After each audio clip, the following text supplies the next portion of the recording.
तो अब हमारा टॉपिक है एरेस का। और अब हम स्टार्ट करते हैं।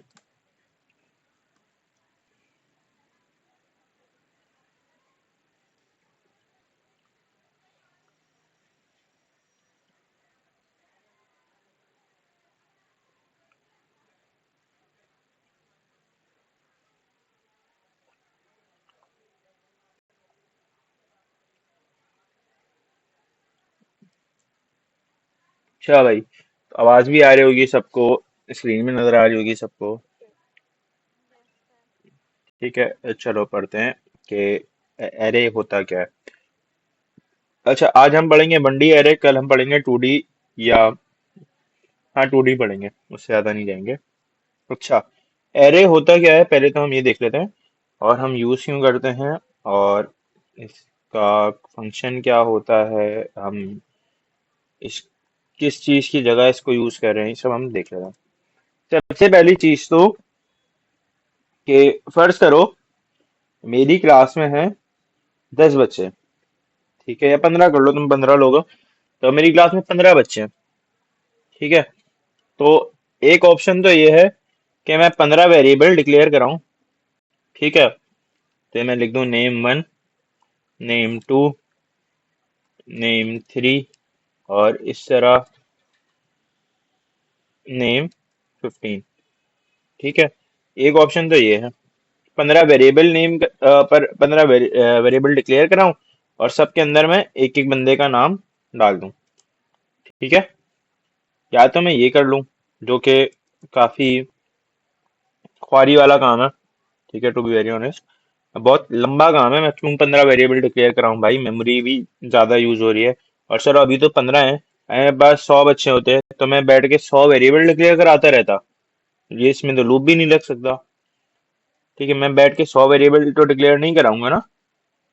तो उसके लिए क्या करते हैं हम, इस चीज से बचने के लिए हम एक वेरिएबल डिक्लेयर कराते हैं जो होता है एरे बेसिकली। तो मैं उसका नाम ARR रख दिया, मैंने ARR नेम। ठीक है, या फिर चलो नेम से रख रहा हूँ मैं, चलो नाम है इसके अंदर। ठीक है, इससे पता लग गया। और मैं डालूंगा स्क्वायर ब्रैकेट, और इसके अंदर मैं लिखूंगा कि कितने लोग हैं, कितने बच्चे हैं, या कितने नाम आएंगे, या इस एरे के अंदर कितनी चीजें आएंगी। ठीक है, अगर अभी 15 बच्चे हैं तो मैंने 15 लिख दिया। इसका मतलब अब ये एरे क्या करेगा, ये अपने अंदर 15 लोगों को या 15 चीजों को स्टोर कर सकता है। ठीक है, 1 2 3 4 5 6 7 8 9 10 11 12 13 14 15। मेरे ख्याल से ये 15 है, जो भी ऊपर नीचे हो सकता है, खैर। अब इसने इन सबको अपने अंदर स्टोर कर लिया, 15 लोगों के नाम को अपने अंदर ये स्टोर कर सकता है। ठीक है, अच्छा, एक चीज जो हमें एरेज के अंदर बहुत ज्यादा ध्यान रखना होता है, वो है कि ये जो पहला वाला जो इंडेक्स है, ये है 1, ये है 0, फिर है 1 2 3 4 5 6 7 8 9, फिर 10। ठीक है, और फिर आगे ऑनवर्ड्स। स्टार्ट कहाँ से हो रहा है, स्टार्ट हो रहा है 0 से। जो पहला वाला है इसका नाम है 0, जो अगला वाला है फिर उसका नाम है 1। ठीक है, पहले वाले का नाम 1 नहीं है, पहले वाले का नाम 0 है। और ये जाएगा कहाँ तक, 14 तक जाएगा। क्यों, क्योंकि जब मैं सबको मिलाऊंगा, सबको गिनूंगा, तो फिर वो जाएंगे टोटल 15। ठीक है, आई होप इसमें तो कोई मसला नहीं होगा।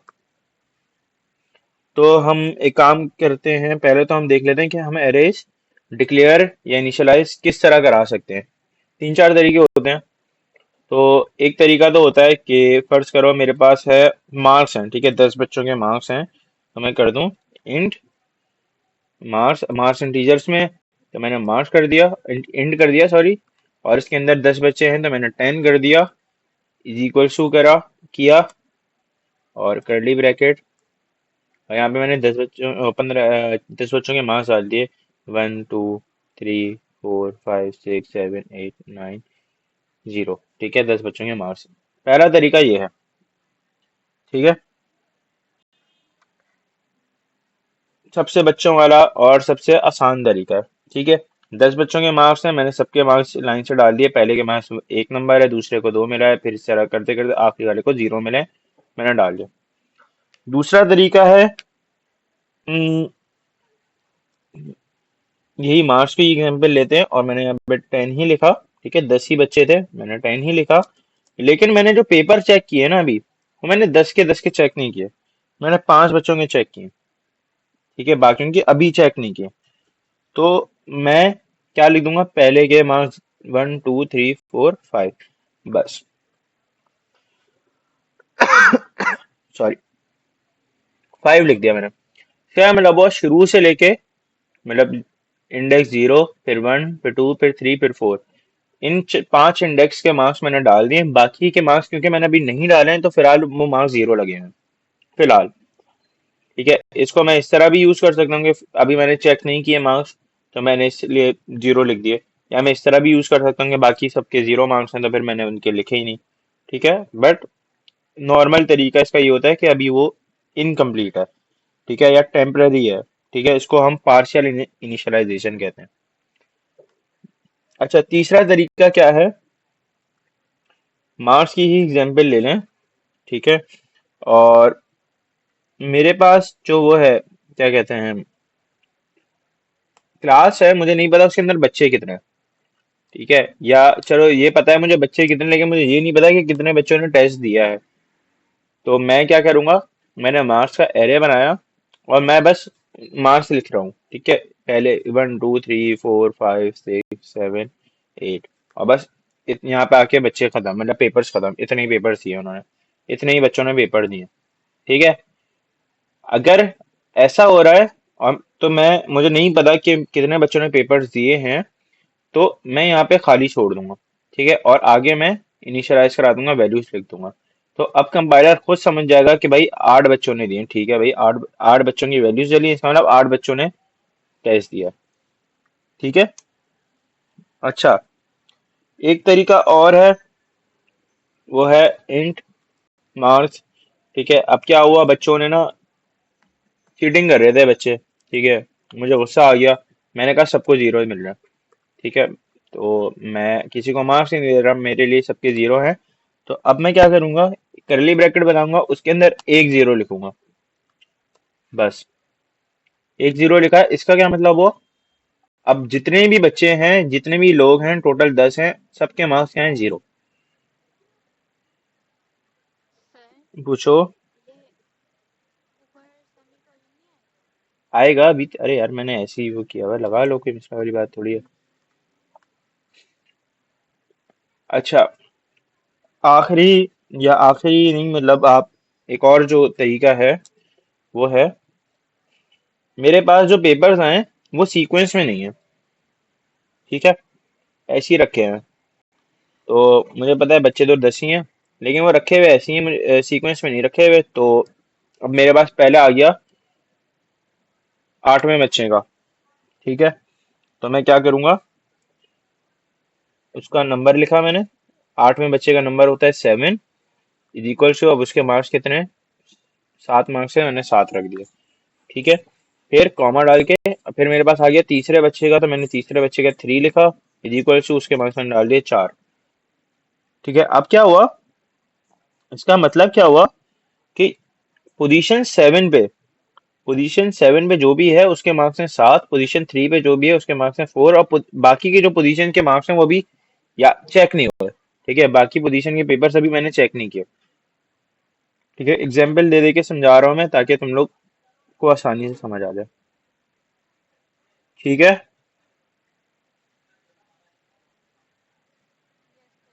ठीक है, अब हम इसका थोड़ा सा कोड कर लेते हैं, इसको हम उड़ा ही देते हैं।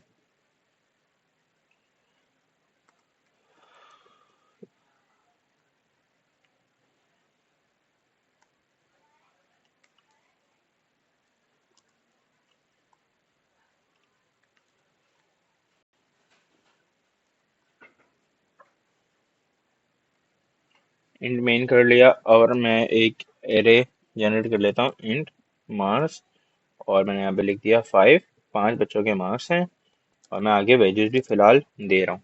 ठीक है, अभी मैं बिल्कुल बेसिक कर रहा हूँ। तो 9, 8, 9, 5, 10। ठीक है, मैंने मार्क्स दे दिए। अब मैं तुम लोग को सिखाता हूँ प्रिंट किस तरह करना है। ठीक है। प्रिंट करने का तरीका है, सबसे पहले लगेगा loop for int i is equal to 0, i less than 5, i plus plus, c out आई।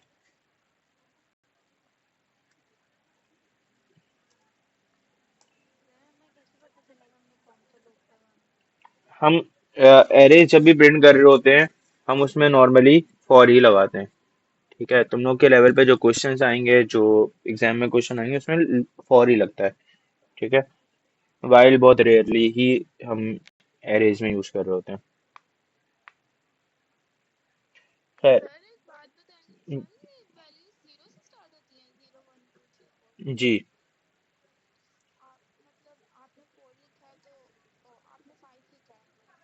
ये नहीं, ये वाली जो वैल्यू है ना, जो मैं इनिशियलाइज करते हुए एक स्क्वायर ब्रैकेट के अंदर लिख रहा हूँ, इसका मतलब है कितनी स्पेसेस है, इसका मतलब टोटल 5 स्पेसेस है। ठीक है, स्टार्ट 0 से होगी, खत्म 4 पे होगी। 0, 1, 2, 3, 4, 5 हो गई है। ठीक है। नहीं नहीं, कॉमर्स कितने लगाए नहीं, मतलब टोटल कितनी हमारी एंट्रीज कितनी है। देखो कितनी एंट्रीज है, 1, 2, 3, 4 और ये 5। ठीक है, 5 एंट्रीज थी, इसने ये बताया एंट्रीज कितनी है। अब एंट्रीज का जो नंबर है, बेसिकली इंडेक्स है, कि वो या रोल नंबर कह लो, कि वो कौन से नंबर पे खड़ी हुई है, वो स्टार्ट होगी 0 से और जाएगी 4 तक। ठीक है। अच्छा, अब ये लूप देखो मैंने क्या लगाया, आई 0 से स्टार्ट किया है और जा कहाँ तक रहा है, 5 से पहले तक। ठीक है, हमें पता है भाई 5 है तो इसका मतलब 4 तक ही जाएगा, 5 से पहले पहले तक। और आई प्लस हो रहा है क्योंकि पहले 0 होगा, फिर 1, फिर 2, फिर 3। अगर मुझे सीधा प्रिंट। बोलो। हाँ, लिख सकते हैं, क्यों नहीं लिख सकते, लेजर इक्वल टू 4 करके देख लो, कोई मसले वाली बात नहीं। ठीक है। अच्छा, क्या कह रहा था मैं। हाँ, अगर मुझे सीधा प्रिंट कराना है तो मैं ये वाली कंडीशन लिखूंगा कि भाई 0 से स्टार्ट करो, 4 तक जाओ। अब मुझे उल्टा प्रिंट कराना है तो मैं क्या करूंगा, 4 से स्टार्ट करो, 0 तक जाओ। ठीक है, ग्रेटर देन इक्वल टू 0, 4 से स्टार्ट करके 0 तक जाओ। ये वाला भी चला लेते हैं, वो वाला भी चला लेते हैं।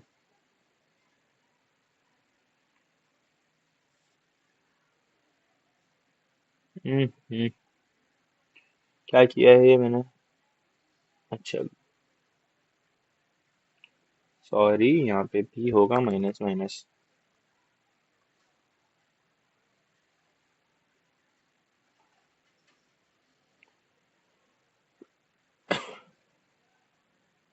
अच्छा, अब देखो यहाँ पे क्या प्रिंट हो गया हमारे पास, जो भी हमारा ये जो नंबर था, बेसिकली इंडेक्स था।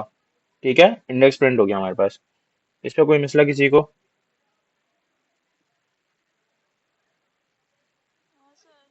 नहीं, ठीक है, अगर मुझे इंडेक्स की वैल्यू प्रिंट करनी है। ठीक है, इंडेक्स की वैल्यू प्रिंट करने के लिए मैं क्या करूंगा, सबसे पहले एरे का नाम याद रखना है।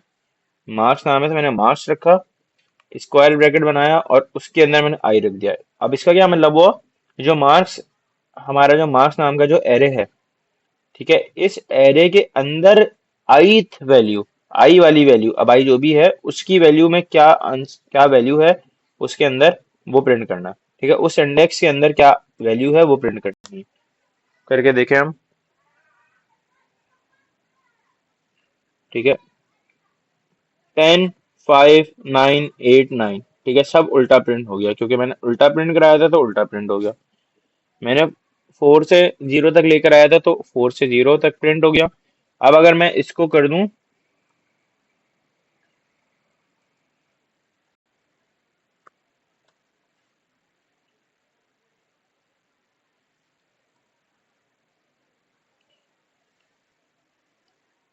अब सीधा प्रिंट हो जाएगा 98959। ठीक है, 98959। बेसिक चीज थी बच्चों वाली, हमने प्रिंट करना सीख लिया। कौन आया है भाई।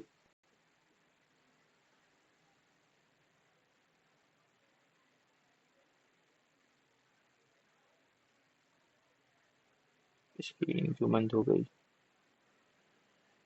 खैर,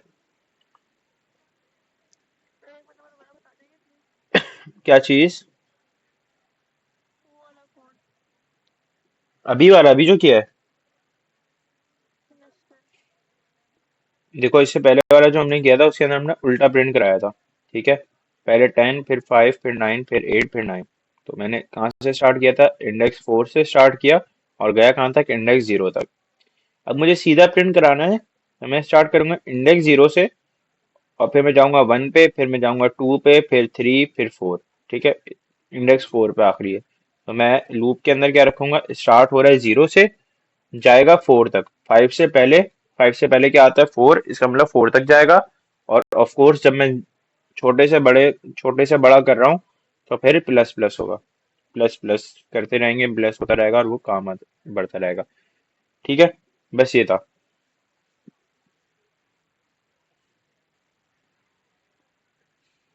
अच्छा, एक चीज और कर दें हम। प्रिंट तो हमने देख लिया, ठीक है। अब फर्ज करो मार्क्स हैं, 5 बच्चों के मार्क्स हैं, लेकिन मैं टीचर नहीं हूँ, ठीक है। मैं हूँ, फर्ज करो मैं किसी से पूछ रहा हूँ कि भाई तुम पांचों के मार्क्स कितने आए। ठीक है, और मैं यूजर से पूछ रहा हूँ। तो यूजर बताएगा मुझे कि भाई उसके मार्क्स कितने हैं। ठीक है, मुझे तो नहीं पता।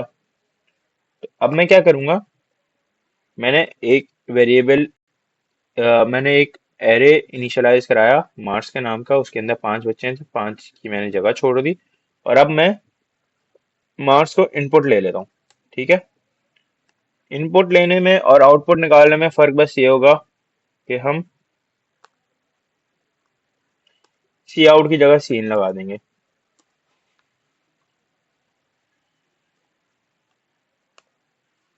बस, ठीक है, रन करके देख लेते हैं।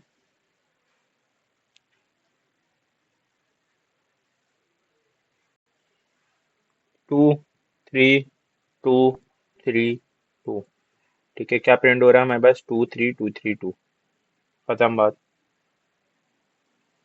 फिलहाल बहुत आसान था, बच्चों वाली चीज थी, किसी को कोई मसला तो नहीं है।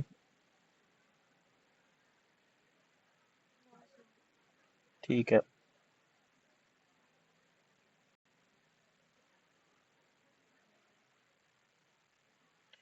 अच्छा, हम ऑफ कोर्स हम अभी जो हमने फंक्शन पढ़े थे, हम फंक्शन के अंदर एरेज दे भी सकते हैं, फंक्शन से एरेज रिटर्न ले भी सकते हैं। तो अभी एक उसका भी करके देख लेते हैं।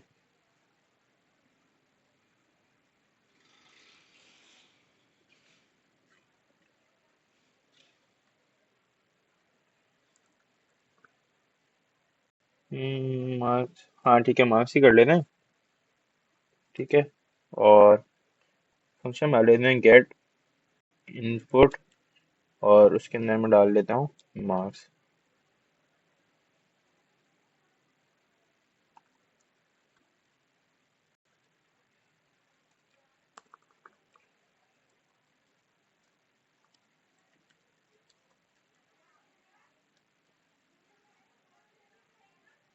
ARR A। ठीक है, एरे ए, ये चलो मार्क्स ही कर लो, ठीक है, एरे मार्क्स।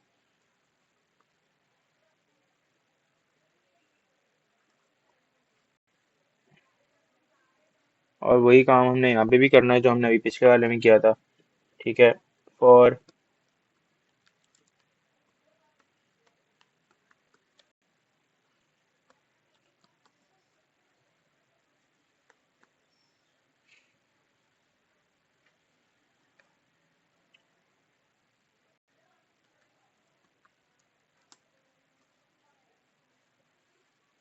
ठीक है। अब मुझे बताओ, ये इस कोड में फिलहाल कोई मसला है?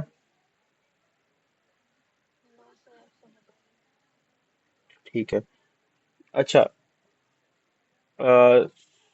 सॉरी, यहाँ पे ये नहीं आएगा, यहाँ पे आएगा। इसको इस तरह कर लेते हैं, ठीक है। अच्छा, अब मुझे यहाँ पे पता है, अगर मुझे पता है 5 बच्चे हैं तो मैं यहाँ पे मार्क्स, मार्क्स का एरे और 5 दे दूंगा इनपुट। ठीक है, और यहाँ पे मैंने इनपुट दे दिया। एक दफा ये इनपुट ले रहा है। और एक काम करते हैं, एक पूरा और बनाते हैं फंक्शन प्रिंट का। ठीक है, यार मार्क्स एंड ठीक है, C out ARR N L. I hope सही होगा। क्या है इसमें, क्या कह रहा है? और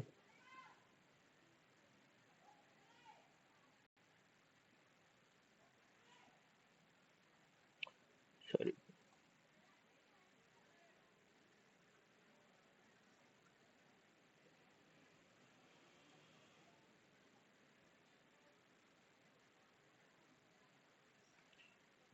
मैंने ए आर आर क्यों लिख दिया?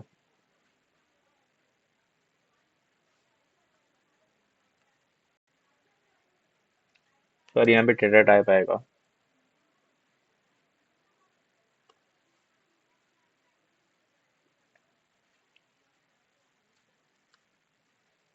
अच्छा, मैं नॉर्मली एरे को ए डबल आर लिखता हूँ तो वो उसमें काफी मसला हो जाता है। अभी जब मैं मार्क्स लिख रहा हूँ तो उसमें काफी मसला हो रहा है। नॉर्मली मैं ए डबल आर लिखता हूँ एरे को। खैर। अच्छा, अब मुझे पहले इनपुट देना है तो मैं इनपुट को, एक सेकेंड, आउटपुट तो अभी मैंने दिया ही नहीं। और यहाँ पे अब क्योंकि मुझे प्रिंट कराना है तो मैं यहाँ पे प्रिंट मार्क्स 5 दे देता हूँ और अब चला देता हूँ मैं।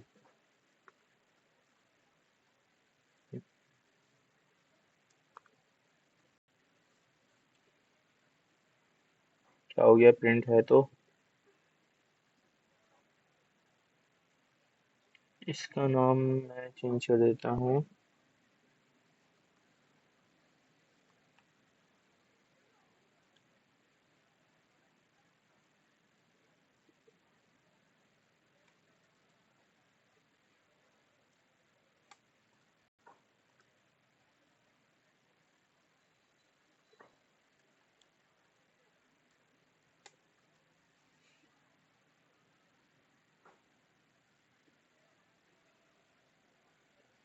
अच्छा, 5 वैल्यूज इनपुट देनी है, 3 2 3 2 1।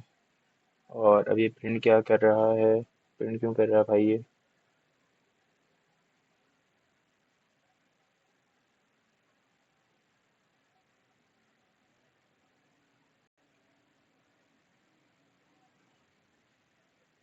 ओ सॉरी सॉरी सॉरी।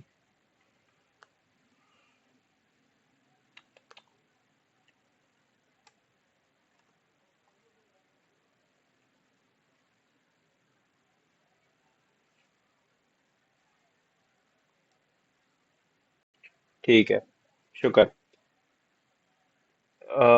मैं यहाँ पे एक एंड एल डाल देता हूँ ताकि लाइन चेंज हो जाए। अच्छा भाई,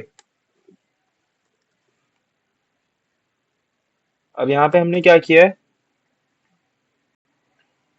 एक मेन फंक्शन के अंदर मैंने एक डिक्लेयर किया एरे जिसका नाम है मार्क्स, और इसके अंदर लेंथ है 5। ठीक है। अब मैं इस लेंथ को चेंज भी कर सकता हूँ। ठीक है, मैं ऐसा भी कर सकता हूँ, एन भी लिख सकता हूँ इसको। ठीक है, मैं ऐसा कर दूं पहले कि इंट एन और C out enter value of N C in N, और मैं यहाँ पे लिख दूं एन। ठीक है, इस तरह करके भी मैं चला सकता हूँ। इससे क्या होगा कि 2 सेकेंड, यहाँ पे भी एन आएगा, बाकी जगह पे तो है ही एन। ठीक है, इससे क्या होगा कि मैं यूजर के हिसाब से साइज ऊपर नीचे हो सकता है। ठीक है, अगर यूजर बोले तो 5 बच्चे भी हो सकते हैं, 5 बच्चों के मार्क्स भी ले सकते हैं, चाहे तो वो 10 के ले ले, चाहे तो वो 20 के ले ले, उसकी मर्जी। ठीक है। अच्छा, अभी इसमें हो क्या रहा है? एन डिक्लेयर किया, एन की वैल्यू ली, मार्क्स का जो हमने एरे बनाया उसकी जो लेंथ है वो है एन। ठीक है, एन कुछ भी हो सकता है, उतनी लेंथ है। अब हमने क्या किया? हमने भेज दिया इसको गेट इनपुट। ठीक है, इनपुट लो, और इनपुट लेने के अंदर हमने क्या भेजा है? एक एरे भेजा और एक वेरिएबल भेजा, इंटीजर, जिसके अंदर एरे की लेंथ स्टोर हुई है। ठीक है। अब गेट इनपुट वाला फंक्शन ये रहा। ठीक है, ये गेट इनपुट के अंदर गया। गेट इनपुट के अंदर क्या क्या चीजें आनी चाहिए? एक एरे आना चाहिए इंटीजर, और एक इंटीजर वेरिएबल आना चाहिए। आ गया भाई यहाँ से, इसने वैल्यू इनपुट ले ली। ठीक है, वैल्यू इनपुट लेने के बाद इसने क्या किया, अब इसने दूसरा फंक्शन कॉल किया प्रिंट आउटपुट का। ठीक है, और वो फंक्शन उसके अंदर भी मार्क्स नाम का एरे आ रहा है, और यहाँ पे वेरिएबल मतलब 5 जा रहा है, या एन कर देते हैं इसको। ठीक है, यहाँ पे भी एन जा रहा है,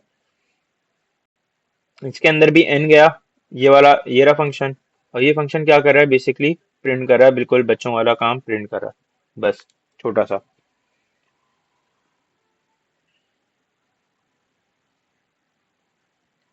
कोई मसला किसी को?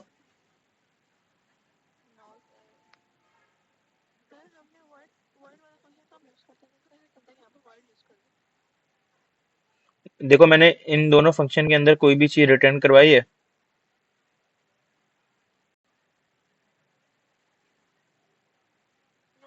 नहीं करवाई ना। अगर मैं कोई भी चीज रिटर्न नहीं करवा रहा तो मैं वॉइड यूज करूंगा। अगर मैं कोई भी चीज रिटर्न करवा रहा हूँ तो फिर मैं उसका डाटा टाइप यूज करूंगा। ठीक है, अगर मैं ए, अभी जरूरत ही नहीं है। कोई जरूरत है यहाँ पे रिटर्न कराने की? मैं तो फंक्शन के अंदर ही काम कर रहा हूँ ना। बोलो, बोलो बोलो भाई।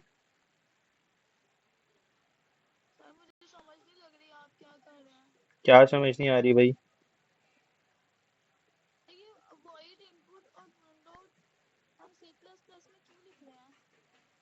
ये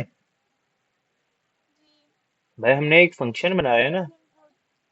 हाँ मैं बताता हूँ, ये हमने फंक्शन बनाया है, वो फंक्शन क्या कर रहा है, वो फंक्शन एरे का इनपुट ले रहा है।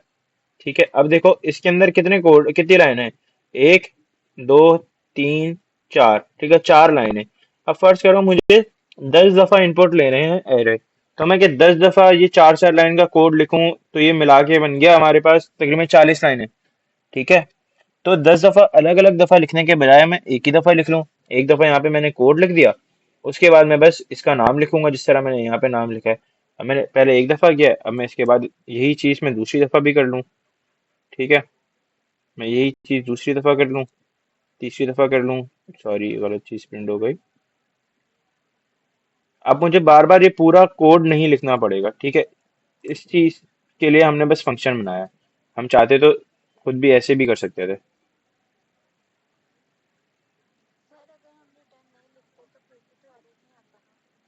अब मेरा तो यही बंद हो गया भाई। 2 सेकंड में खोल के फिर से पूछो, क्या कह रहे हो?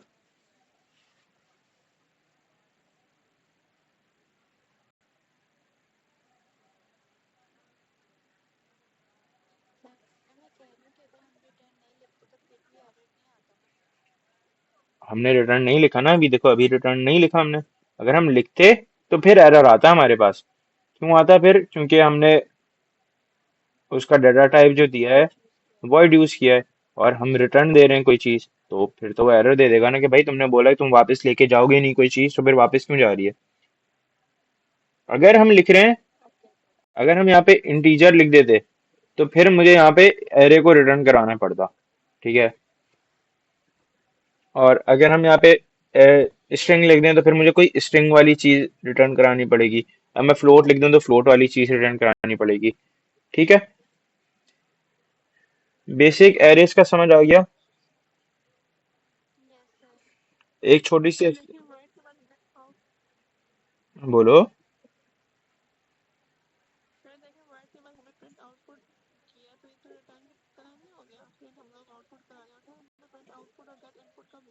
ये तो मैंने अपना नाम दिया ना, मैं इसका नाम कुछ भी कर सकता हूँ, ये नाम है इसका। ठीक है, इसका नाम मैं ये भी लिख सकता हूँ, इसका नाम मैं कुछ भी लिख सकता हूँ भाई, कुछ भी लिख दूँ, ये इसका नाम है। ठीक है, नाम मैंने अपने आसानी के लिए प्रिंट आउटपुट इसलिए रखा है ताकि मुझे पता हो कि भाई ये फंक्शन क्या कर रहा है, आउटपुट प्रिंट कर रहा है। ठीक है, या कोई भी बच्चा या कोई भी बंदा अगर ये नाम पढ़े तो वो नाम पढ़ते ही समझ जाए हाँ भाई ये वाला फंक्शन आउटपुट प्रिंट कर रहा है। ठीक है, अब फर्ज करो मैं तुम में से किसी को बोलूं कि भाई ये जो आउटपुट वाला जो जो फंक्शन आउटपुट प्रिंट कर रहा है ना, उसको थोड़ा सा ऊपर नीचे कर दो कि वैल्यू बस आगे पीछे कर दो। ऐसे ही मैं बोल रहा हूँ, तो तुम लोग कैसे देखोगे भाई कि कौन सा फंक्शन आउटपुट प्रिंट कर रहा है? ऑफ कोर्स उसके नाम से देखोगे ना, नाम से पता लगेगा। तो यहाँ पे इसलिए मैंने ये नाम दिया है, तुम लोग अपने हिसाब से नाम दे सकते हो। और यूज कब करना है, देखो जब भी हमें वैल्यू लेनी है किसी भी एरे के अंदर, तो हम इनपुट वाला यूज करेंगे, जो कि तुम लोग खुद भी बना सकते हो। और अगर मुझे वैल्यू प्रिंट करानी है, वैल्यूज पहले से दी हुई हैं, वैल्यूज इनपुट ले ली हैं, जो भी हो गया है, तो मुझे प्रिंट करवानी है। अगर मुझे प्रिंट करवानी है तो फिर मैं क्या करूंगा, फिर मैं प्रिंट आउटपुट करूंगा। नहीं, देखिए आपने इंट मार्क्स मार्क्स के बाद अपने एम्प्टी ब्रैकेट्स प्रिंट करवाई, तो एम्प्टी ब्रैकेट्स क्यों प्रिंट करवाई?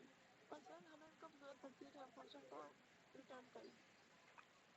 फंक्शन को रिटर्न करने की जरूरत तब पड़ती है जब यहाँ पे मुझे कोई काम हो उसकी वैल्यू का। ठीक है, फंक्शन के अंदर जो भी वैल्यू आई है उसका मुझे काम मेन के फंक्शन के अंदर अगर कभी है तो मुझे वैल्यू रिटर्न करानी पड़ेगी। ठीक है, इजी समझ आई? फिर लेकिन हम लोग तो इंट मेन में फंक्शन को कॉल तभी करते हैं जब हमें जरूरत पड़ती है, यानी कि हमें कुछ उसे परफॉर्म करवाना होता है। हम्म। फिर रिटर्न मतलब है कि समझ नहीं आ रहा। अब देखो, फर्ज करो मेरे पास दो फंक्शन है।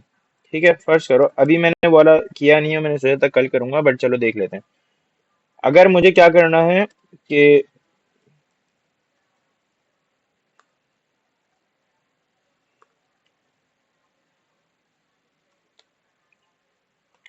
अब फर्ज करो यहाँ पे मैंने प्रिंट आउटपुट इसके अंदर रखा है। ठीक है, मुझे यहाँ पे प्रिंट आउटपुट इसके अंदर नहीं रखना, मुझे अलग से रखना है। तो उसके लिए मैं क्या करूंगा, मुझे यहाँ पे लाजमी सी बात है, मुझे ये अपना एरे रिटर्न कराना पड़ेगा। ठीक है, रिटर्न कराना पड़ेगा मुझे अपना एरे। एरे क्या है, मेरा मार्क्स। ठीक है, ये एरे मुझे लाजमी रिटर्न कराना पड़ेगा, और जब मैं रिटर्न कराऊंगा तो यहाँ पे मुझे वैल्यू रखनी पड़ेगी इंट। ठीक है, जब मैंने इसकी वैल्यू इनपुट ले ली तो मैं इसको रिटर्न भी कराऊंगा। आई बात समझ में?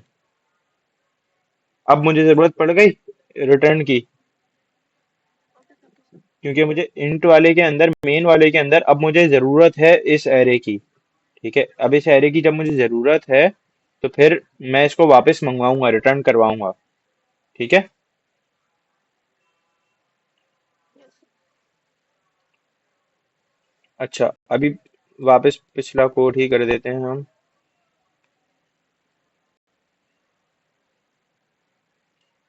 एक तो आज मेरा इतना अटक क्यों रहा है भाई।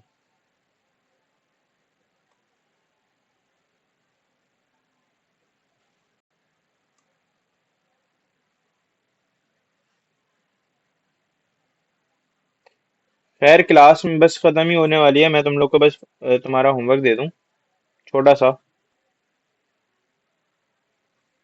ठीक है, छोटा सा होमवर्क बता देता हूँ मैं तुम लोग को। अच्छा। ये होमवर्क आप कल चेक करेंगे? जी जी, कल कल चाहिए मुझे।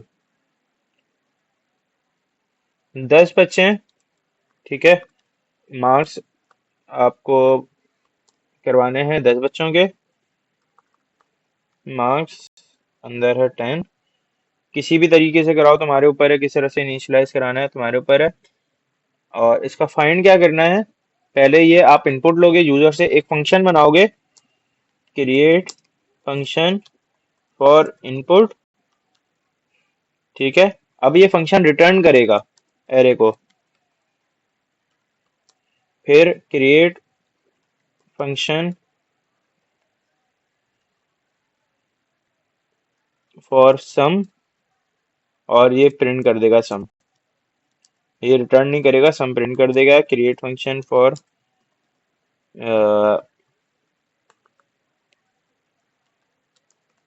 एवरेज, ये भी एवरेज कैलकुलेट करेगा और प्रिंट कर देगा। और उसके बाद create function to print array. ठीक है, 4 फंक्शन बने। ठीक है, पहला फंक्शन क्या था, पहला फंक्शन हमारा एरे की वैल्यू स्टोर करेगा। ठीक है, इनपुट लेगा और फिर उस इनपुट वाले एरे को रिटर्न कर देगा मेन में। अगला क्या करेगा, वो सम निकालेगा, सारे मार्क्स का सम, टोटल मार्क्स कितने आए हैं सब सारे बच्चों के मिला के, और उसको डायरेक्ट प्रिंट कर देगा। फिर तीसरा क्या करेगा, एवरेज निकालेगा। इसी तरह फंक्शन के अंदर हम मार्क्स का एरे डालेंगे, ऊपर जाके वो एवरेज बनेगा उसका, और एवरेज प्रिंट कर देगा।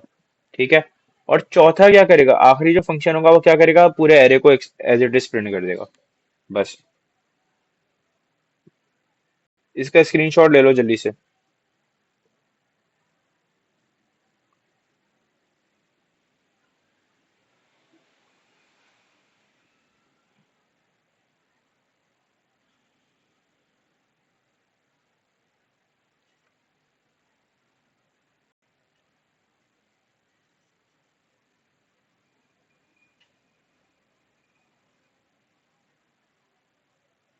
सच में ये एरिया में जाए, आपने तो आना तो नहीं है। नहीं नहीं, आप लोग चले जाओ जिसको जाना है।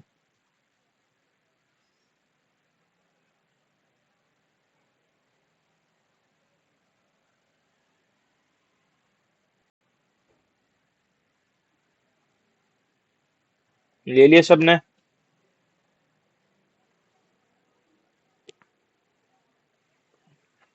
तो खैर अब कल हम पढ़ेंगे 2D एरेज। तो कल भी ऑलमोस्ट इतनी लंबी ही क्लास होगी, तो सब रेडी होके आना। ठीक है। अल्लाह हाफिज।